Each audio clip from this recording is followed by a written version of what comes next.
Welcome to Mid Morning Live, where we talk about health, beauty, fashion, entertainment, relationships, our culture, and so much more. I'm Diane Mohammed, and I'd like to thank my clothing sponsor, Live Boutique, and of course, Shelly from Hair Club. So, Marie and Shelly, a special hello and thank you to both of you all. As you know, a lot of topics about women and empowering women, and we're here at Positive Spa by Sarah, and she's going to tell us how she empowered herself, how she got into her own business, and what led her to this alternative therapy, and now she's able to help other people. So welcome, Sarah. Welcome to our show. Thank you. So tell us how you got into this therapy. Well, first of all, I think my grandmother was the person who kind of put me on that path. She used to mix medicinal herbs for people who suffered with diabetes and arthritis and stuff. All remedies handed down from generations in a book, which I got. And when I was about 13 years old, I had cystic acne, which you would never know by looking at me, right? I had really, really bad acne, and I had allergies to the max, and I decided to use a couple formulas. I did research on them while I was going to school, and I treated the acne and cured it. At 13? So, at 13 years old, Interesting, yes. And while I was going to school, I was doing O's and I did A's and stuff. And then I had an aunt, her name is Linda Bagwandas. She was the owner of the Face and Body Clinic, which still stands today. And they were into remedial massage therapy, laser, and all that. And she took me under her wing, and I started to do massage therapy with them. And she got me into all of that, and I started to do body treatments and breast lifts and all of that. And those things, you know, I started on that path with my clients there and stuff. Then I left them and I decided to take my own path because I wanted to further study everything. And there was a guy by the name of Dr. Jonathan Lee. He was a homeopathic doctor, and he decided to take me under his wings to study reflexology and acupressure and all of that. And I stayed with him for about a year and a half and stuff, 2 years, and then I went on my own. And I started to do house calls and all of that, and I had clients down south. And well, kind of straying off that topic, I kind of left it for a while, and I went on to other things. And then a few years later, I started with the School of Natural Sciences, and I started to do the courses with them.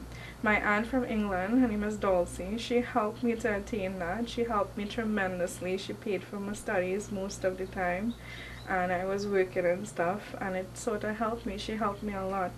You know, I came from an abusive relationship. I had an abusive childhood as well, and by doing myself, I was always blessed with intelligence. I used to always have forethought. I was the type of teenager that was older beyond my years, wiser beyond my years, and it kind of helped to empower me. You know, I didn't want to end up like those girls who took their abuse and just felt sorry for themselves and didn't do anything with their life. And it kind of, my mind was a little different, you know. I went to church, I used to sing in the choir, I did a lot of things with myself. I used to teach, I used to tutor children who were younger than me as well. Okay. I did a lot of things. I had younger brothers and sisters who I looked after, so I was kind of responsible.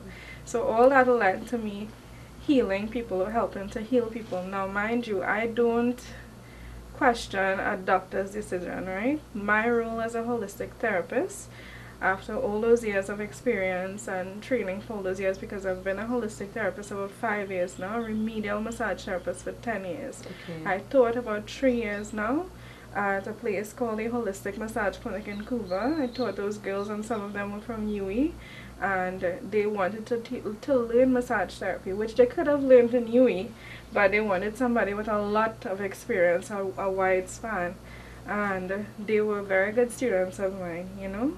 And when I came up here, because I'm originally from San Fernando, and I grew up Laramine as well. Okay. And when I came up here, I applied for a couple jobs, and I eventually decided to go to a medical spa in Sawa.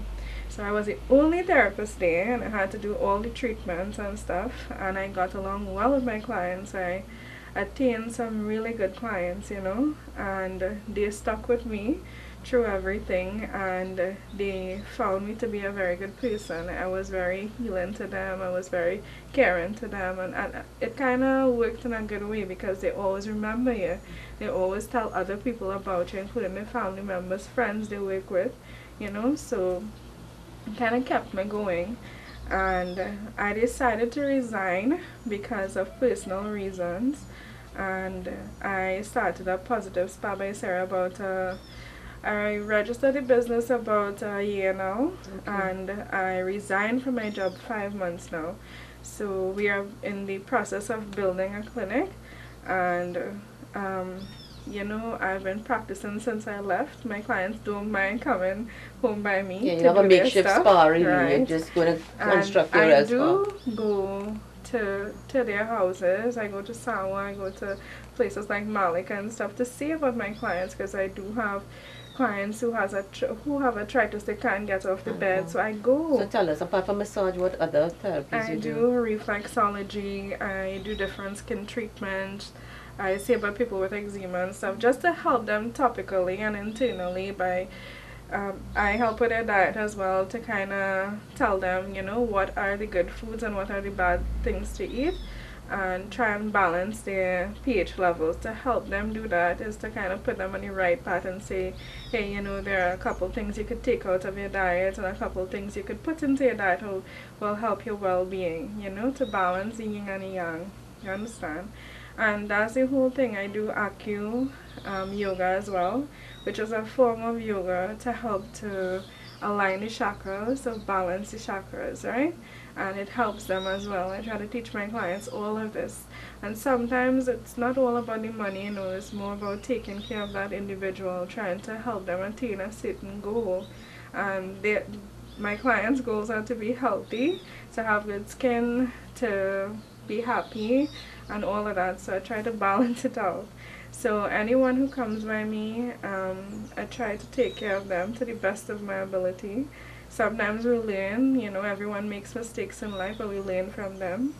And as I am now, I could say I'm a very good therapist, because I have people that stand behind me, people who they could afford to go to the biggest of places, the best of places, and they choose to stick with me and come home by me, So I appreciate that. It's kind of strange. I think a lot of the healers, they themselves needed healing to get to this level where they can then impart that knowledge and help fix people, because the person has to want to be fixed too. Yes. You help. You're not the fixer by any means. You are assisting them to get where they have to go. I'm the person that is the mediator for certain things, whether it is their nutrition, whether it is yoga, whether it is treating their skin, whether it is...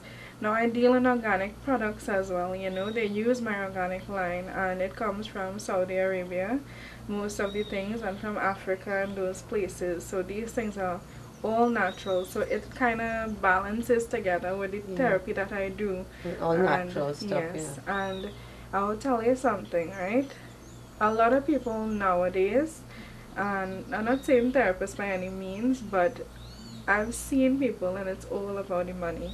It's how fast they can get a client out and get a client in. If you understand what I mean, business is business. But at the end of the day, you have to know, like being a holistic therapist, if anybody go on Google's what a holistic therapist is, you will see how many jobs we have to do. And this is not only about massage therapy, it is a spiritual thing as well. And you're very right in saying that most therapists, especially in my field, had some form of hurt, or they passed through something in their life that made them appreciate how much it means to be around good people, make people happy and stuff like that. Because without that, I cannot do this job. Without that sense of morality, I cannot do this job. Okay. And everybody wants to feel happy, to feel joy. That's and right. it's according to some writings, it's dependent on you. You have to want to be happy too. Yeah, sure. Because you could lead a horse to water, but you can't make it drink. No.